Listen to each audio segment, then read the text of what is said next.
खम्मा गणिसा। सुबह सुबह इडली का नाश्ता करने के बाद हम चले जाते हैं त्रिवेणी संगम की तरफ और शुरुआत होती है किन्नर अखाड़े के दिव्य दर्शन के साथ।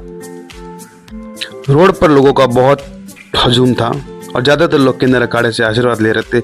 कोई फोटो ले रहा था तो कोई सेल्फी ले रहा था। कुंभ का नज़ारा वाकई में बहुत अद्भुत था।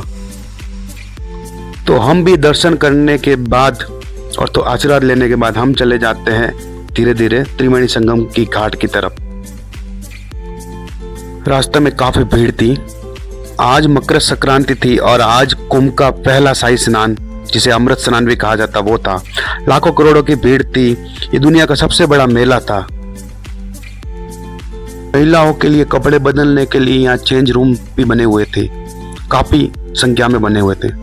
पूरा त्रिवेणी संगम घाट लोगों से भरा हुआ था। कोई नहा रहा था तो कोई नहा के खड़ा था और कोई नहाने जा रहा था। तो हम भी धीरे धीरे उस तरफ नहाने चलते।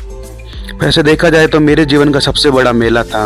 मैंने ऐसी लोगों को भीड़ आज तक जिंदगी में कभी नहीं देखी थी। भीड़ बहुत थी और आप बोल सकते हैं नज़ारा बहुत ही अद्भुत था। अद्भुत मतलब बहुत ही अद्भुत। घाट पर नहाने के बाद फिर हमें दिखाई देते हैं हमारे प्यारे रुद्राक्ष वाले बाबा और उनके जस्ट आगे हमारे थे स्मार्ट बाबा। स्मार्ट बाबा के दर्शन करने के बाद हमें धुनी वाले बाबा दिखाई दिया और उनके जस्ट आगे थे वन हैंड वाले बाबा, जो उनका हाथ 14 साल से ऊपर की तरफ खड़ा था। फिर वापस हमें दिखाई दिए दूसरे रुद्राक्ष वाले बाबा। उनका दर्शन करने के बाद आगे की तरफ चले जहाँ एक पानी में पत्थर तैर रहा था और दूसरे बाबा जिसकी विशेषता बता रहे थे पानी में पत्थर तैरने की।